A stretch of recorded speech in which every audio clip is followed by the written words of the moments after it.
One of the single greatest con jobs ever perpetrated in organized sports, pulling in greedy suckers from around the world, all giving their tacit approval to a murderous government that would gladly trade tee times for a good bludgeoning of anybody who dares defy them. And here's the punchline, the part nobody in the LIV Golf echo chamber wants to say out loud. The same Saudi money machine that lured golfers with obscene guarantees is now rumored to be pulling back, reconsidering, or flat out walking away from LIV Golf after just a few years. After all the bluster, the chest thumping about changing the game, all the lectures about how this was the future. Yeah, right.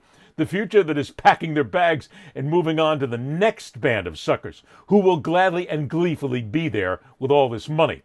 And if that doesn't perfectly capture what this whole sham has been from day one, absolutely nothing will. Because this is what con artists do. They flash the cash, create the illusion. They get people to buy in, and then when it no longer serves their purpose, out! They move on. Efficient, ruthless, predictable. Saudi Arabia didn't get into golf because it loves a 7-iron stinger into the wind. This was always about image laundering, a global rebrand, a desperate attempt to distract from a documented record of repression, imprisonment of critics, and the kind of brutality that includes the murder of journalist Jamal Khashoggi, lured into a consulate, killed, dismembered in an operation tied to the highest levels of power. That stain doesn't wash out, not with oil money, not with tee times, and yet a parade of golfers lined up anyway. Say, I got an idea. Let's name them all again because, hey, they deserve to go ahead and own this. Phil Mickelson, who knew exactly who he was dealing with, and he said so, then took the money. Dustin Johnson, who cashed in generational wealth for exhibitions disguised as competition. Brooks Koepka, who danced around the questions until the payday arrived. Bryson DeChambeau, who tried to intellectualize a decision that was purely financial. Patrick Reed, who found a league perfectly aligned with his reputation for controversy. They weren't duped, they weren't victims, but they were absolutely suckered because they believed the money would never stop. They believed the machine would just keep on printing the cash. They believed they could take that money, ignore the source, and ride off into a consequence-free sunset. Instead, turn out the lights and dismantle the tee boxes. The Saudis, possibly moving into damage control, when it is they who have done all the damage to this sport and some basic rules of decency.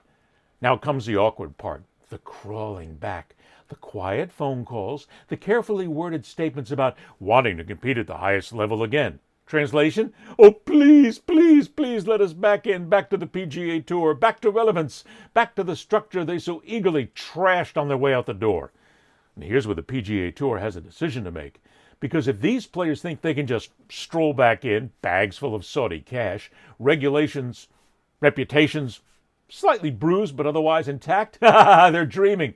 There needs to be accountability. Not performative, not symbolic, real accountability. Suspensions, fines, loss of status. Something that makes it crystal clear that you don't get to torch the house, cash out, and then come back asking for your old room. Because if there isn't, then what's the message? That integrity is optional as long as the number is high enough? That you can partner with a regime accused of systemic human rights abuses, take the money, and face no real consequences? Come on, that's not a precedent. That's an invitation. And let's not forget the product itself. Because even if the money hadn't wobbled, LIV was still a dud. Flat energy, thin crowds, a format nobody asked for, events that felt more like corporate gigs than elite competition.